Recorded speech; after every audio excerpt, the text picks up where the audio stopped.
Hello, नमस्कार दोस्तों। Edu talk for you पे आप सभी का स्वागत है। आज हम बात कर रहे हैं साइकोसिस और न्यूरोसिस में क्या अंतर होता है।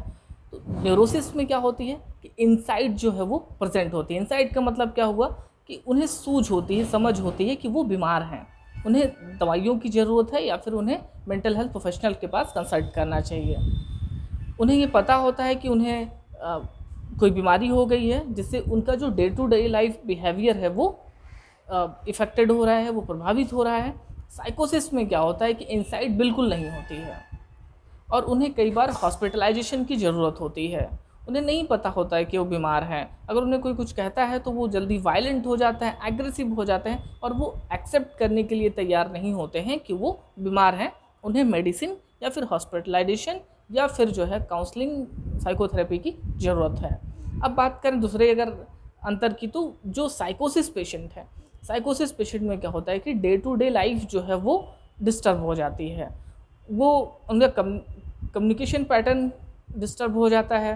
वो लोगों के साथ सामंजस्य नहीं बैठा पाते हैं। लोगों के साथ बात बात पे जो सामान्य रिएक्शन होता है वो नहीं दे पाते हैं। अब बात करें न्यूरोसिस की, तो जो डे टू डे लाइफ होता है वो ईज़िली रन कर पाते हैं। थोड़ी बहुत प्रॉब्लम आती है लेकिन वो इतनी बड़ी प्रॉब्लम नहीं होती है कि उन्हें जो है डे टू डे लाइफ में डिस्टर्बेंस महसूस हो। अब तीसरे अगर पॉइंट की बात करें तो वो जजमेंट। जो साइकोसिस के पेशेंट होते हैं उनका जजमेंट जो हो जाता है वो काफ़ी क्या हो जाता है, पुअर हो जाता है और इम्पेयर हो जाता है। एक दूसरे से मैच नहीं करता है। कभी वो अचानक से रोने लग सकते हैं, कभी वो अचानक से हंसने लग सकते हैं, बिना किसी कारण वो गुमसुम बैठ जाते हैं। किसी पे जो है किसी तरीके का अभद्र भाषा का प्रयोग कर देना, एब्यूजिव लैंग्वेज का यूज़ कर देना हो सकता है। कई बार वो किसी को बेवजह मार दें, किसी को गाली दे दें। इस तरीके के व्यवहार ज़्यादा साइकोसिस में देखने को मिल जाते हैं। अब इसी के कंपैरिजन में अगर न्यूरोसिस की बात करें तो न्यूरोसिस में इस तरह की चीज़ें देखने को नहीं मिलती हैं। कम्युनिकेशन पैटर्न की बात की जाए तो जो कम्युनिकेशन पैटर्न होता है वो साइकोसिस में काफ़ी ज़्यादा डिस्टर्ब हो जाता है। कई बार तो वो बिल्कुल गुमसुम शांत से बैठे रह सकते हैं। कई बार वो बिना किसी टॉपिक के बहुत ज़्यादा बोलने लग जाते हैं। अपने आप को वो हो सकता है किसी दूसरी पर्सनालिटी से कंपेयर करने लग जाएं कि नहीं, मेरे अंदर ये चीज़ें आ गई हैं, मैं ये हूँ, मैं इस तरह की बातें कर सकता हूँ। हॉस्टाइल और एग्रेसिव और एब्यूजिव बिहेवियर ज़्यादा वो करने लग जाते हैं। ये ऐसा हो सकता है कि वो ना भी करें। साइकोसिस में जो मेन चीज़ है कि वो इनसाइट बिल्कुल उनके पास नहीं रहती है।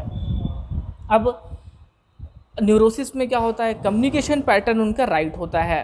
अब उनके पेरेंट्स हैं या उनके जानने वाले हैं जो उनके वेल विशर हैं, वो कहते हैं कि आपको किसी साइकोलॉजिस्ट से, किसी साइकियाट्रिस्ट से कंसल्ट करना चाहिए। तो जो न्यूरोसिस के पेशेंट होते हैं वो ईज़िली डॉक्टर के पास चले जाते हैं और अपनी बात रख देते हैं कि सर मुझे इस तरह की समस्या इतने दिनों से हो रही है। बट साइकोसिस वाले तो मानने के लिए ही जनरली तैयार नहीं होते हैं कि उन्हें इस तरह की समस्या है।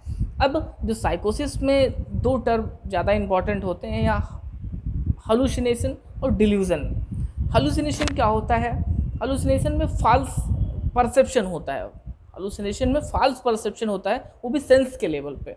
हो सकता है उन्हें कुछ ऐसी चीज़ें दिखाई दें जो कि किसी और को ना दिखाई दें।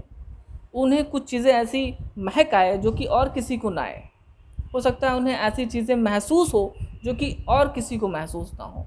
तो जो हालुसिनेशन होते हैं, जो हमारे सेंस होते हैं, जो हमारी ज्ञानेंद्रियाँ होती हैं, उनके लेवल पे होते हैं। और डिल्यूजन क्या होता है? इसमें हमारा क्या होता है, फॉल्स बिलीफ होता है।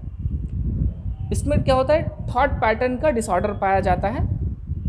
और डिल्यूजन में व्यक्ति क्या लगता है उसे कि हो सकता है उसे कोई मारने का प्लान बना रहा है।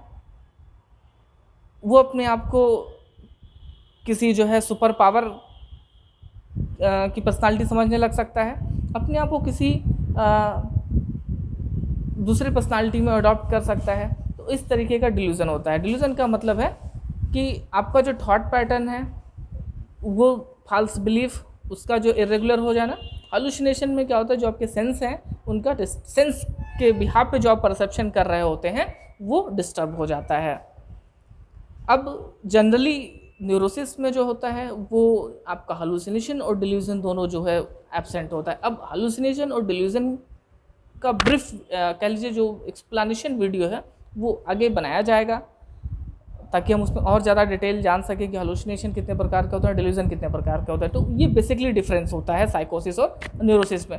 अब जो साइकोसिस के डिसऑर्डर होते हैं उसमें जैसे सिजोफ्रेनिया हो गया, मैनिक डिप्रेसिव हो गया,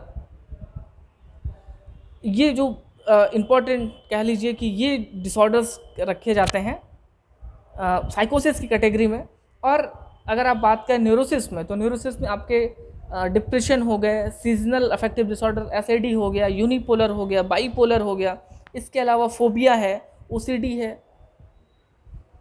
ईटिंग डिसऑर्डर में अगर बात करें तो बुलिमिया है, एनोरेक्सिया नर्वोसा है। ये सारे डिसऑर्डर न्यूरोसिस की कैटेगरी में आते हैं। और बाकी के डिसऑर्डर जो है सिजोफ्रेनिया हो गया, मैनिक डिप्रेसिव हो गए, पैरानोइया हो गया या पर्सनालिटी डिसऑर्डर हो गए, ये सब कुछ आपको साइकोसिस में देखने को मिलते हैं।